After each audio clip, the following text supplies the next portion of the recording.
Hold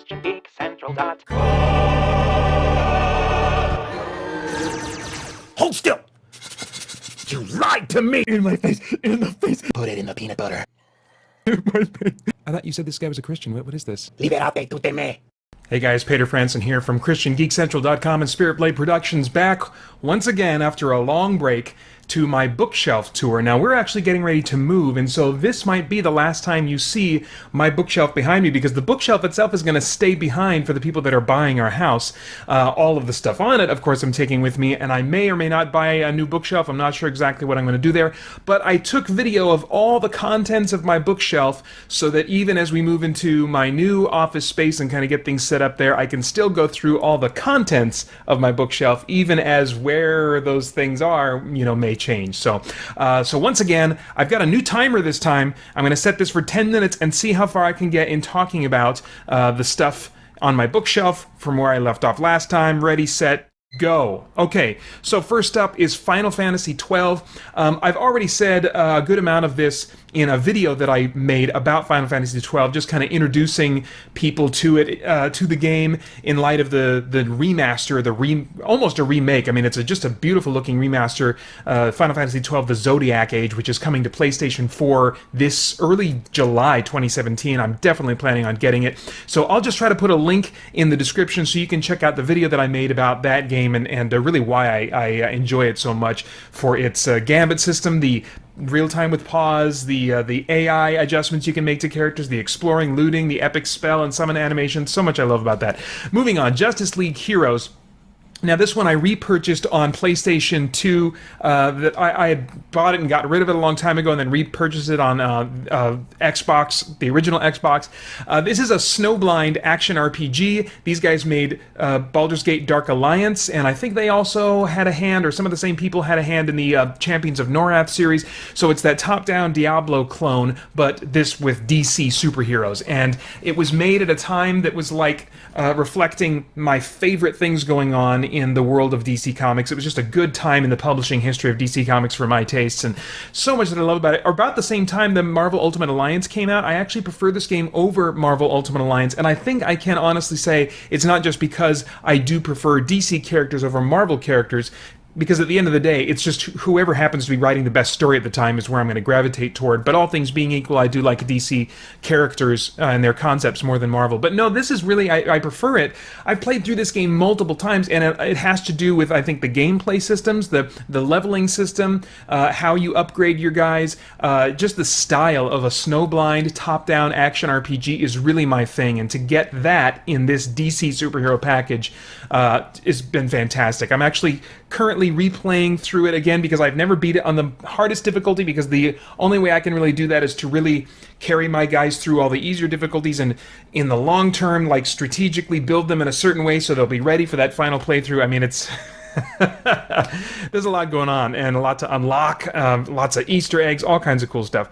The Matrix Path of Neo. I preferred this one over the Enter the Matrix video game, which came out with the release of The Matrix Reloaded, because you get to be Neo. Now the controls, if I go back to this game now, and I have in a recent stream not too long ago, the controls are kind of clunky. There's one or more escort missions, which I really hate, you know, and timed type missions. It's just stuff that I hate. But there's so many levels in here that don't have those things and just allow me to revel in the fantasy of being Neo at the height of his power. And especially if you use the built-in codes that are available for the game, you can enjoy whatever level you want and just play all the awesome fun parts of the game. So anyway, yeah, lots of fun. That's why it stays in my collection. It's not one that I'm always itching to play, you know, all the time, but I can't bring myself to get rid of it, because when I go back to it, I do enjoy myself. The Shadow Hearts trilogy. I think I've made a video about at least the first game in this series, and just kind of talking about my love of the series as a whole. This is probably my favorite JRPG of all time. The first one, I should say, Shadow Hearts. Shadow Hearts Covenant started to get a little bit goofy, but still had some great gameplay. It's very H.P. Lovecraft inspired. It has a sanity system where the longer your guys are in combat, they start to kind of lose their minds, and eventually they'll just go berserk. And that makes a lot more sense in the first game, which is really dark, and you know, your characters are running into weird, mind-shattering, you know, creatures that are just so disturbing to look at. The creature designs in this are so wonderfully jacked up. I really enjoy that. But the series started to get more and more silly with each game, which made the sanity system seem ironic, or I don't know. Maybe the player should have a sanity meter or something, because it just really gets goofy in a Japanese anime kind of way with the third game. So the third game I have really mixed feelings about, and that's actually why I'm creating a playthrough series that I'm going to edit down and create just highlight videos of that I'm working through right now. And when I'm done recording it all, then I'll be editing it down and releasing that. I have no idea when. That could be a year from now before that's released. But anyway, that's something that's kind of in the works right now. So I love the judgment ring system where it's turn-based, but every time you execute a move, to see if you're successful or not, you have to hit the button at a certain time as this dial spins around on a ring, and you can kind of push your luck and try to hit it right at the red spot near the end of the viable place where you can hit it to make your move activate. But if you let the dial go too far, your attack will miss or lose its effectiveness.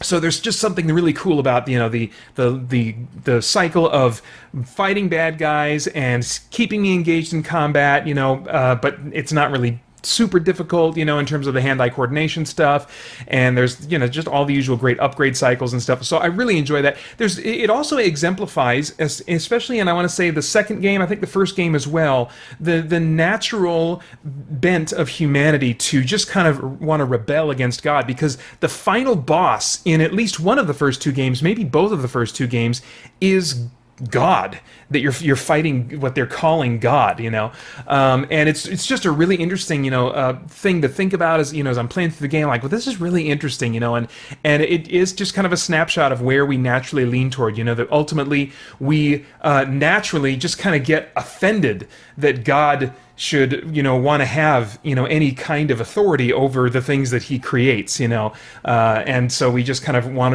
naturally want to rebel against all authority, and I think especially God. So yeah, it's an interesting little snapshot of just the human condition. Let's see, and then Justice League Heroes on the Xbox, I bought that. You could get greater graphical fidelity playing it on the original Xbox compared to the PS2, but there were just some buggy issues that made the frame rate kind of like stutter and freeze in some annoying ways, and so I just kind of lost interest, and that's why I went back and repurchased the game on PlayStation 2. Let's see, Shin Megami Tensei. This Nocturne specifically, this is part of the Shin Megami Tensei series. In my handheld game video, I talked about the DS game in the series that I was playing. This one's very similar. It's post-apocalyptic. It's kind of like a dark Pokemon game where you are fighting monsters, but then also recruiting them and then mixing them together to create new monsters, and so instead of like looting and upgrading your weapons a lot, you're kind of upgrading your monster allies a lot, The art design in this game is kind of minimalistic, similar into the Persona games, how it's almost a cel-shaded kind of minimalistic, low-texture kind of look to it. That's not really my style of visuals, but I really like the turn-based gameplay. It doesn't have any hand-eye coordination elements like Shadow Hearts, but it's fast, because as soon as you hit the button, boom, boom, your guys execute their moves. There's not a lot. The animations are cool, but they're not drawn out and spectacular, And sometimes that's just what I'm in the mood for. And it also has an auto battle system where if like you fought these guys before, you don't need to think about the strategy. You just hit auto battle, and your guys go kabah, kabah, kabah, kabah, kabah, and then the battle's over, unless they're too strong for you, and then you instantly die. So you only want to use that when you're confident you can beat the guys in front of you. So yeah, it really does a good job of keeping the pace moving, even though it's a turn-based RPG.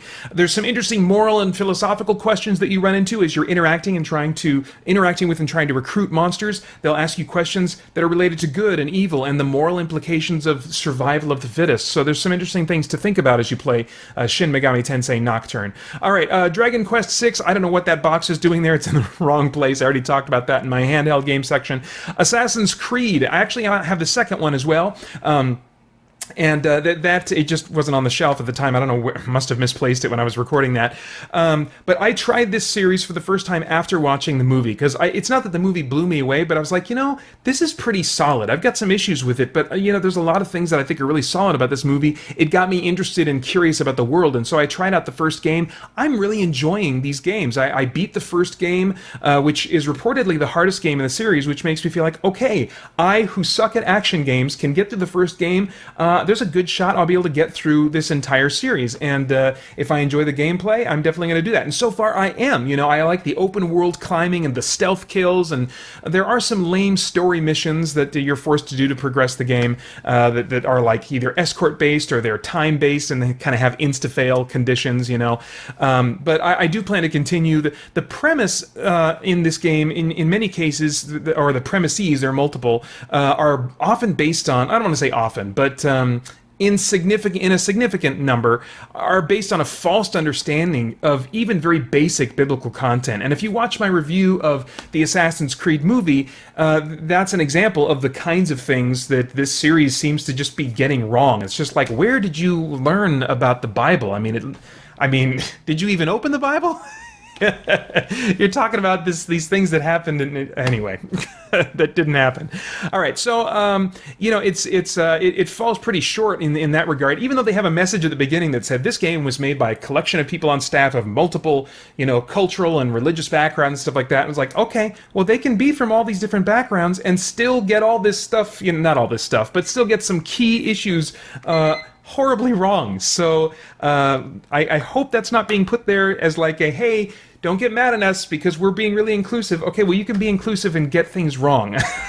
So, good job being inclusive. You know, we want to be tolerant and inclusive and open to ideas, but I think we also want to seek truth. Even when we're doing fiction, you know, if we want our fiction to be engaging, then I think that there's got to be a baseline of things that are accurate and based on, you know, based on reality, so that can help us suspend disbelief and take that next step into fantasy with you. But if you don't have that groundwork of, you know, your facts straight, then it's hard to suspend disbelief and join you in your fantasy. So, okay, so that is where I ran out of time on this one. Next time, I will pick it up talking about the BioShock trilogy, which, holy crap, opened up an entirely new world of video games to me. I'll talk about that next time.